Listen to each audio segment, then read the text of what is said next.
Hello lovelies, welcome back to The Tangent. This is episode 10. I realized that it has been a while since I last uploaded an episode, but we are back in it now and I'm excited to be back in the swing of things. You know, life has been a lot lately and I've been a bit all over the place. Some of it is just life stuff, but some of it is mental health is really hard and anxiety is sometimes really high and we're not really managing it so well all the time, but we are back on track and feeling good about things, so let's be excited about that. I have mentioned before that I am deep to my core a Swiftie. That comes up in my life on the regular, so where there is a possibility for a Taylor Swift quote, there will be a Taylor Swift quote. So we were just delusional enough to decide to make the mission to travel to Dublin in June to see her do her Eras tour. And it was incredible. I think it's one of the best experiences that I've ever had. So I want to talk a little bit about that and all the things, all the joy, all the sadness, all the drama. So let's get into it. Buckle up, lovelies. We're taking a ride through some of the quirkiest corners of my life on wheels. I'm Katie and I've been doing this disabled thing since day one. This is not your typical disability education podcast. Every tangent, every detour is a chance to look behind that curtain of disabled life, unravel the threads of confusion, and discover those, whoa, that actually makes sense moments. Eventually, this is The Tangent, where laughter is the map, curiosity is the compass, and understanding blooms even in the craziest corners. Hit subscribe, grab your headphones, and get ready to be surprised, because the way to understand why is to embrace the wild, hilarious how. So let's do the thing. Okay, where do we even start with this situation? So I think a good place to begin would be just contextualizing my fandom a little bit. So I have been a fan of Taylor Swift for literally ever since her debut album, and since she was in country, guys, like OG things. And I think her music has really impacted my life deeply. It may sound dramatic to say this, but I am not sure where I would be without her songs. I think there are so many things that she writes about that are so relatable and it makes you feel really seen, and got through high school with the help of Taylor Swift. And I know that I am not the only human that has that experience. I also think that within my social group and like our family and friends, we have different levels of Swiftie, right? So we have like me, I guess I'm like relatively unhinged about my love for this woman. I know like the Easter eggs and like the history, and I do all I'm getting the beads and yeah, so I'm like that deep in the Swift situation, and then like my sister is less, so she's like a deep fan of the music and thinks that she's a phenomenal businesswoman, which she is, and like such a talented artist, but she's not as invested in her everyday personal life, and like trying to uncover what her Easter eggs are and all of that planning that goes around. So I love that we are all allowed and able to be whatever kind of fan we are and just exist in that space and love her the way that we need to. But a couple things that have occurred like as we went to the Eras tour and like figured out how to do that whole thing is that like she's a real person. And that may sound like an insane realization to have, but here's the thing, guys. In my brain, she is not real. Like, it's more like we are not people that exist in the same universe. Like, then we go to this tour and she's right there in the same space as me. Like, it never occurred to me that it was possible to see her in person. Like, that felt pretty outside the realm of my potential life experiences. So that's crazy to me that she's like a real person, and that's still taking a minute to sink in.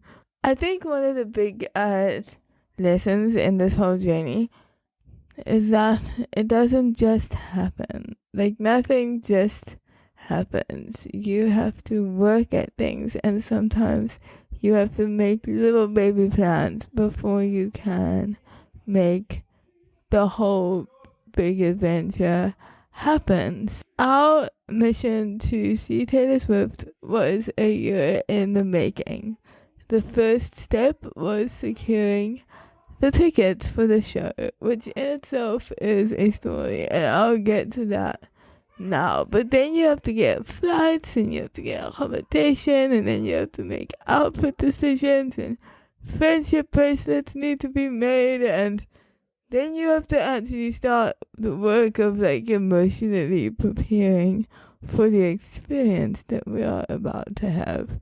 And the thing with that is that you can't start that too early, because you still have to function as a person and like do your day job and stuff. So you have to put that one off for a little bit, like closer to the time. But it's important that we broke down the goal of like seeing Taylor Swift into like manageable or like less terrifying things, to avoid any of us having like breakdowns. So that all worked out fine. Just break down the goal, because it's way more doable to do 4 things than to think we're like planning this whole international trip, and it's like, it's high stakes, guys, as well.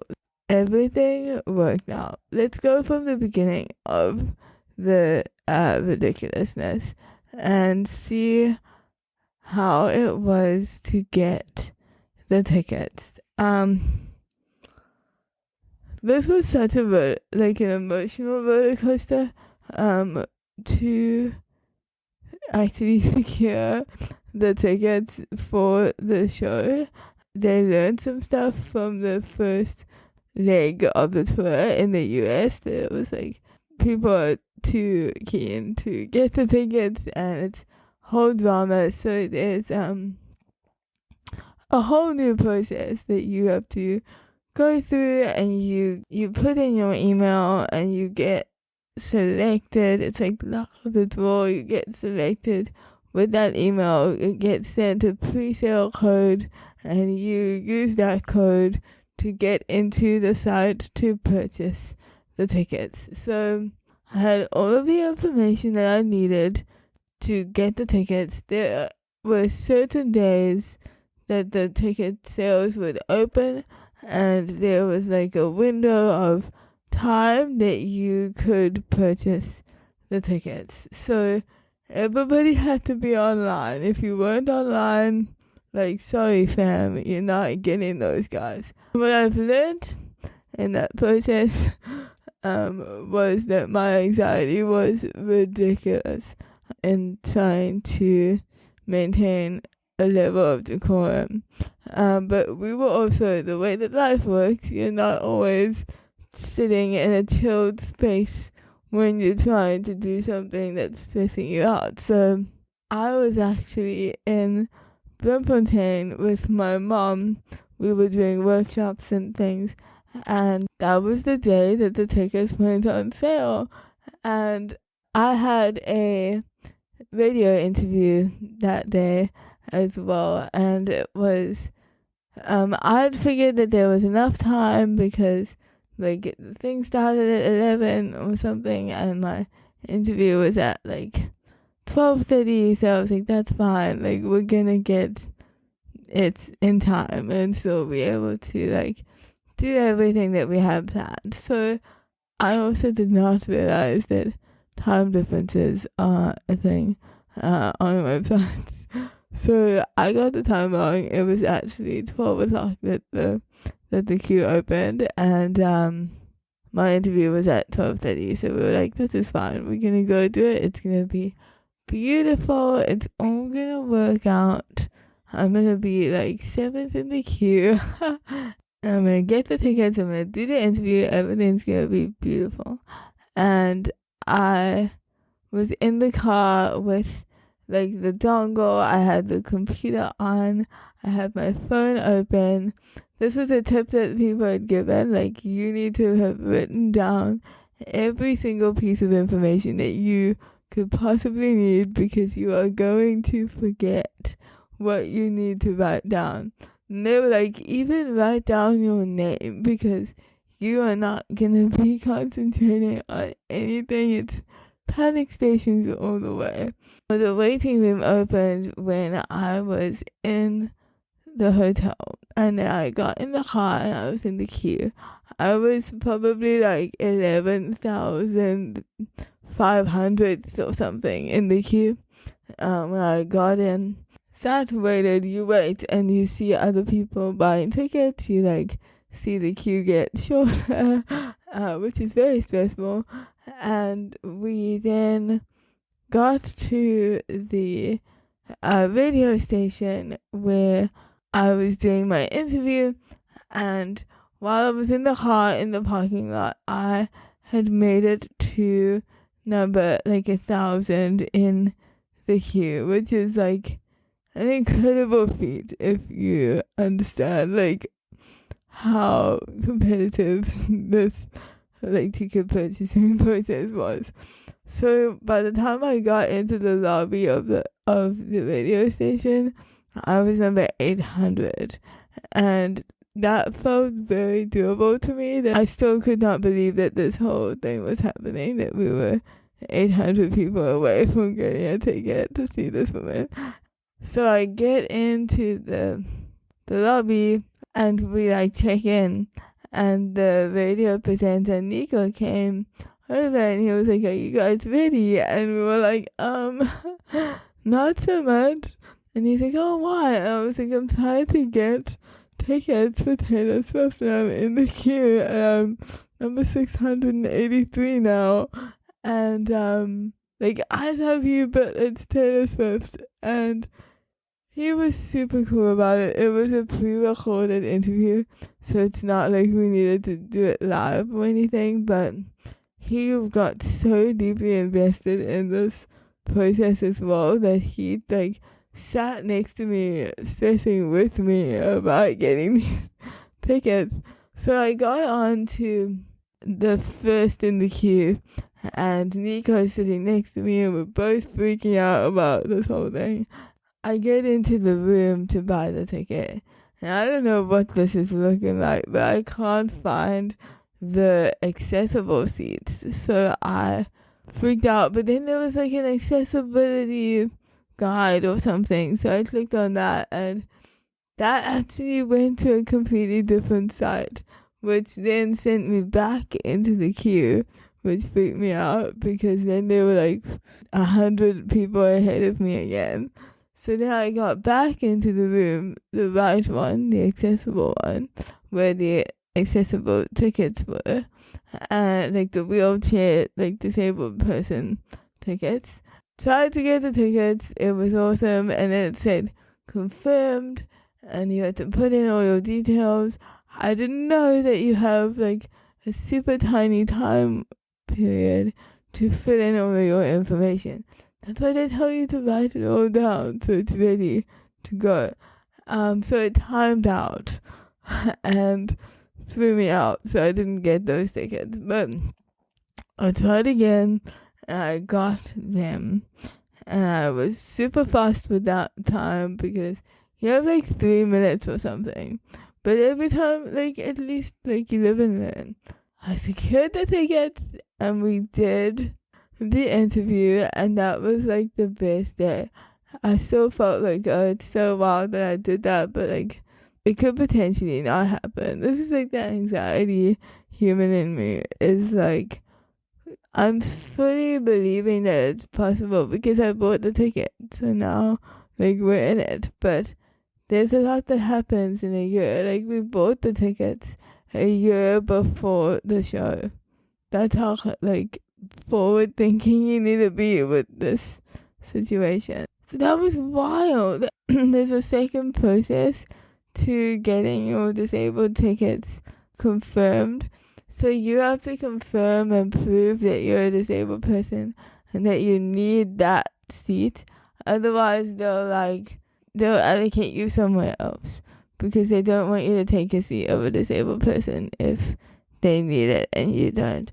So you have to like verify your disabledness with Ticketmaster and say, this is my disability, like, yay, thank you. And you then get like a reference number that is valid for like 3 years or something. So I had to share my disability reference code with the Ticketmaster people so that they could confirm my disabledness, and then they can give me my companion ticket.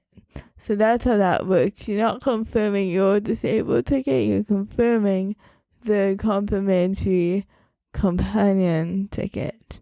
So that was a journey as well, because I didn't get the emails that said that you need to prove your disability, please send us your code. So I got an email, my friend, and it was like, oh, I missed these, and it was like, you have 24 hours to confirm your disability and your code, otherwise we're cancelling your tickets. And I almost died. And I emailed it like 6 seconds after I got the email. I did zero work that day. Panicked the entire time. I think if I was told that I did not have the tickets anymore, that I would have actually had a mental breakdown. But on the bright side, I did get the email that confirmed that they had confirmed my disabledness and that the tickets were all sorted and valid and beautiful, and yay, enjoy the show.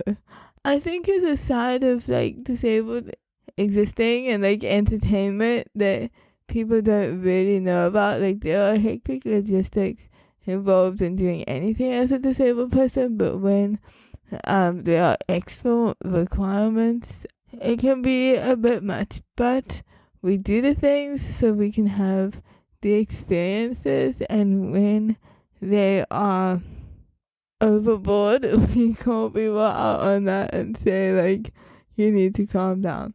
So that was fun. We got the tickets. So that was step one. So then we got flights. My sister came with me. My mom came with us. We had like a whole girls trip. And then my sister's friend also joined us. I actually had the privilege of going to the show twice. And I'm so happy that I did that. There was a slight issue with our tickets. Like, we wanted to add one and then couldn't, and then the only way that it worked was if I purchased tickets for a different day. And to me, like, I can't see the downside to that scenario for me as a hardcore Swiftie. Like, seeing her twice, yes, thank you. So I went twice. It was amazing. I'm so grateful that I had that opportunity. And you may think that like it would be less epic and exciting the second time because I saw it already. Nope. If you think that, then you don't really fully grasp the commitment of a Swiftie. It was equally phenomenal. The way it worked out was that like we were kind of in the same seats but on opposite sides of the stadium, which is very cool. You get like a different show. The first night I went with our friend who lives in Dublin now, and it was her first concert ever, which I think is like the best thing. Like, imagine your first concert ever being Taylor Swift's record-breaking US tour. I think that's awesome.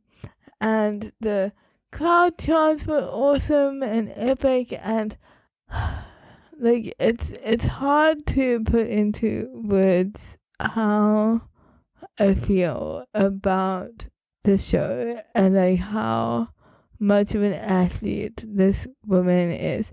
She puts on a 3.5 hour show and does that multiple nights in a row, and then travels to a different country and then does it all over again. Like, the stamina that requires is just unreal.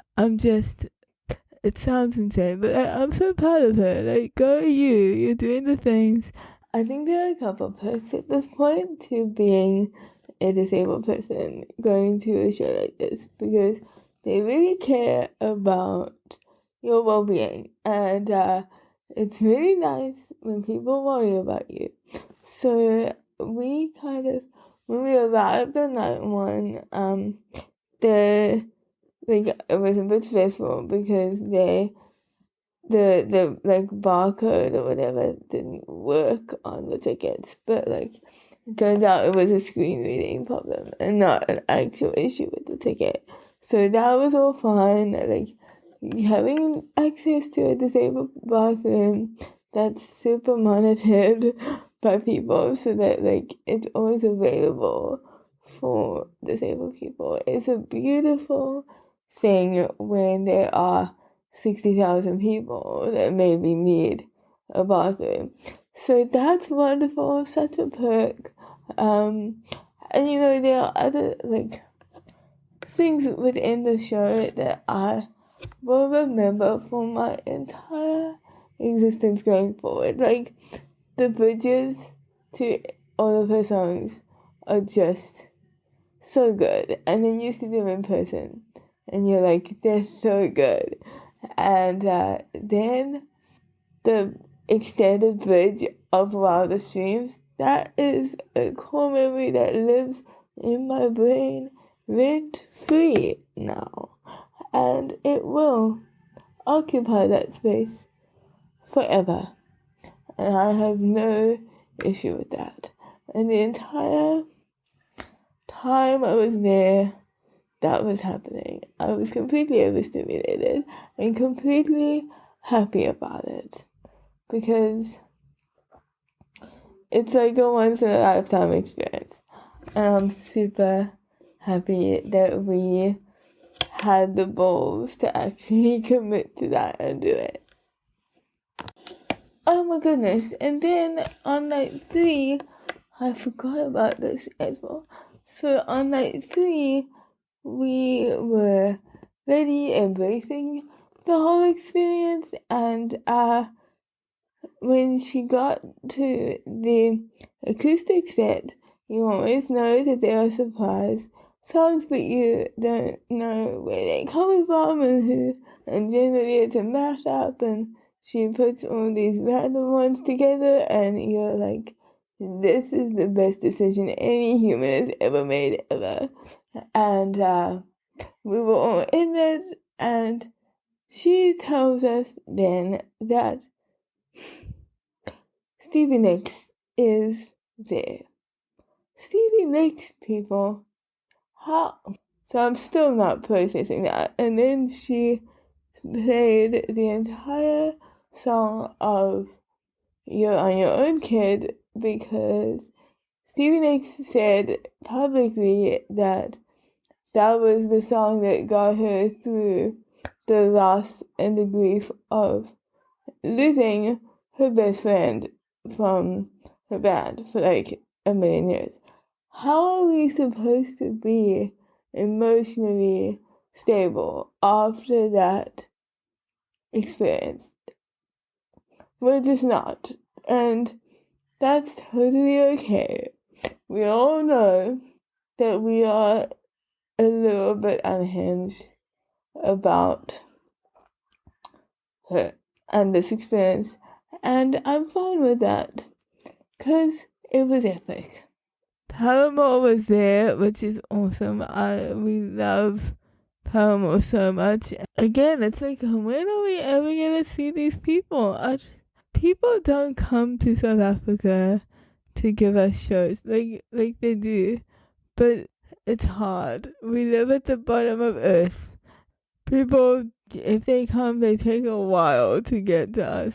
This is why, it wasn't really a thing that I thought about happening, because it's never been something that's happened on our continent. I was so excited that we got to, and it's not actually that crazy. If you make a plan, you can make a plan to make anything happen. We just had to get some flights, and we can simplify it as much as we need to. I'm not justifying the choices that we made to anybody. I'm so happy that we did that. My sister and I have always been raised to invest in experiences, and this is one that I'm so stoked about. We get to say that we went to a history-making, record-breaking music event. History, guys. And we were there. It was where I was there. It's madness to me. And I'm still processing everything that happened. I think for the majority of the time at the show, I was sitting there how are we here? This is insane. Taylor Swift is right there. I don't understand how we got here. I was in shock. Pretty much in tears the entire time from disbelief and just beautifulness. Crying your way through Marjorie is the way to do it. I don't think any of us made it through that song without being in tears. I love it because my sister says that I'm a bigger fan than her, but she burst into tears when Taylor came out, the opening of the show, and she popped out and we just cried. It was beautiful. I love that we got to share that with 60,000 people. And the thing that I also feel is that I think that the people who Taylor Swift writes for, she writes for herself, right? She's writing her own experiences and her own thoughts and stuff, but she writes for the people who have gone through some stuff, and life has been shit a little bit, and people don't always understand you, and this is a weird emotion that I feel when I'm being unhinged, and I want to be unhinged, but I also want to be understood and loved, and the fact that every single person that was there at the show has a relatable experience to her, and her music got us through whatever the experiences are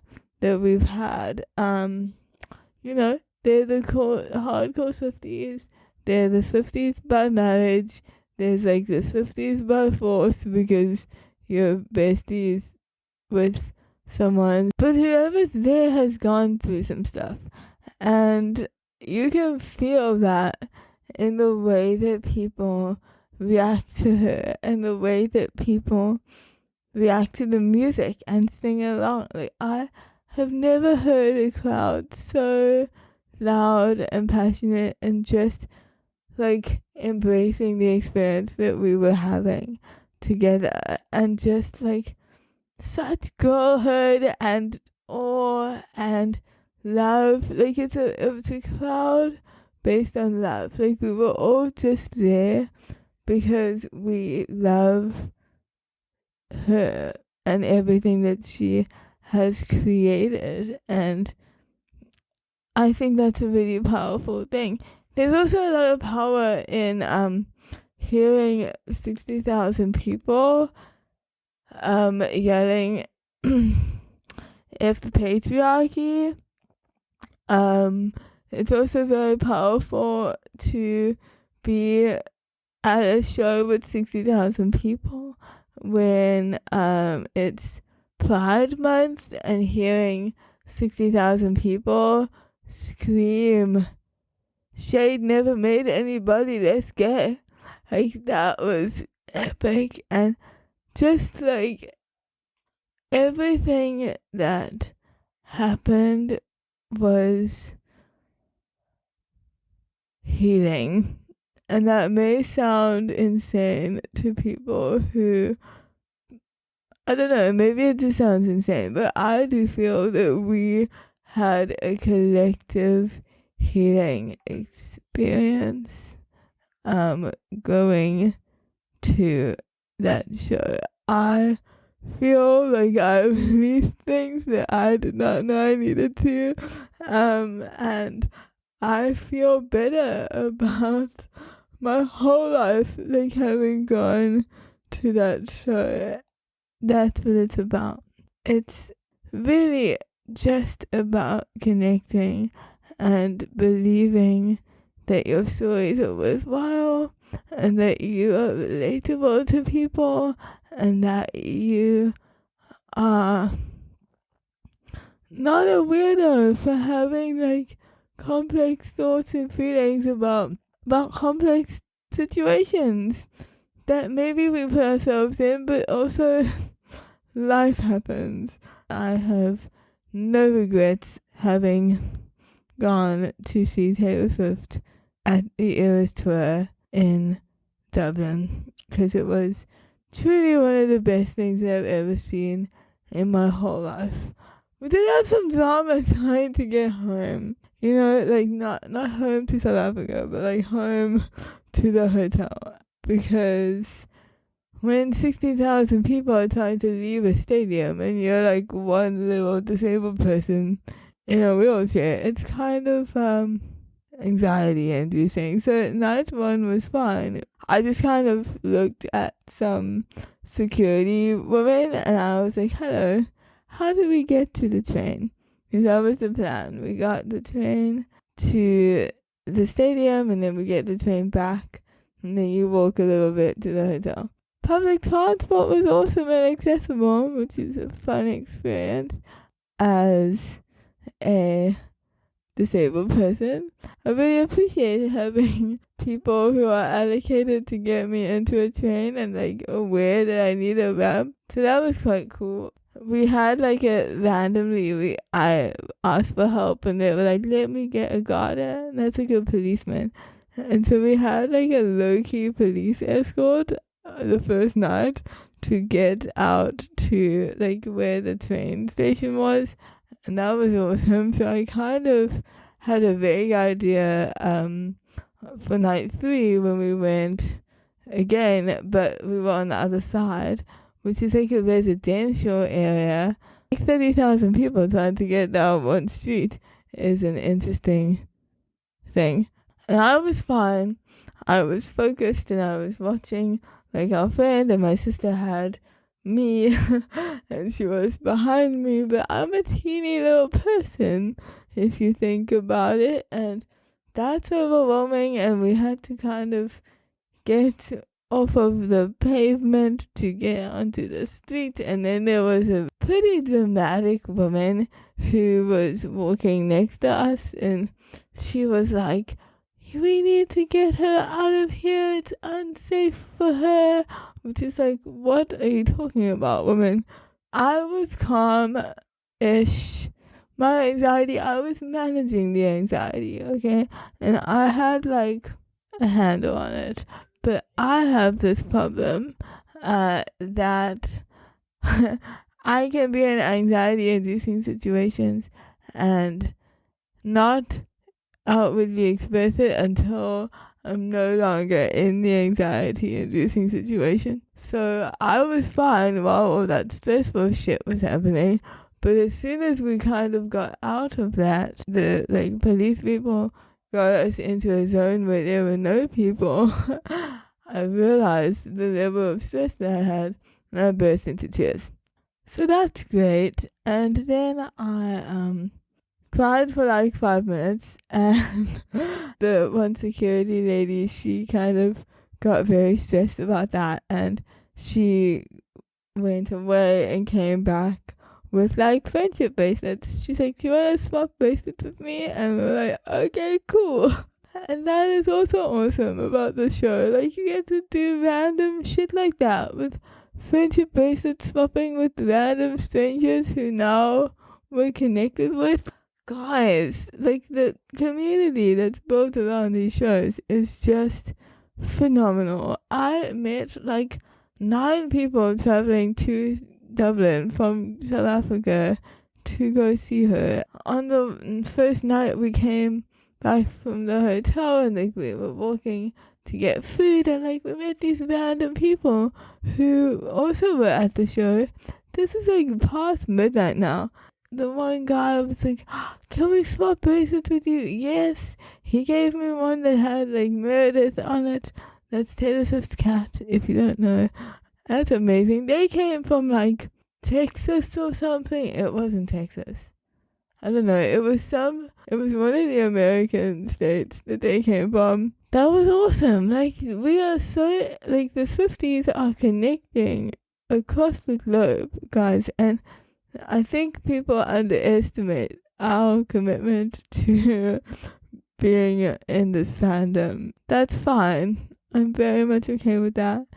I am such a fan. I love that we did that. I'm so excited. It's actually a bit problematic at this point, because when we achieved that, like when we achieved attending the Eras tour, and like there was a lot of drama and a lot of things that could have gone wrong, like it changed my whole understanding of how we can achieve big things. So like I'm genuinely a positive and like optimistic human. So to think that the Eras tour has unlocked like a new level of optimism and self-belief in my existence is probably pretty intense. I know now I am going to be pretty insufferable for the people around me moving forward. If anyone tells me that something is not possible, I'm just gonna be like, "But we made it to the Eras tour." That's gonna be my go-to mantra response for like anything where it's not possible. But we did this big thing, and it was awesome. There was no option other than everything working out. So that's kind of how I'm going into this new post-Eras tour era. I'm just leaning into the fact that there is no other option than everything working out. And I think that that's a beautiful place to end this episode. And I will see you in the next one.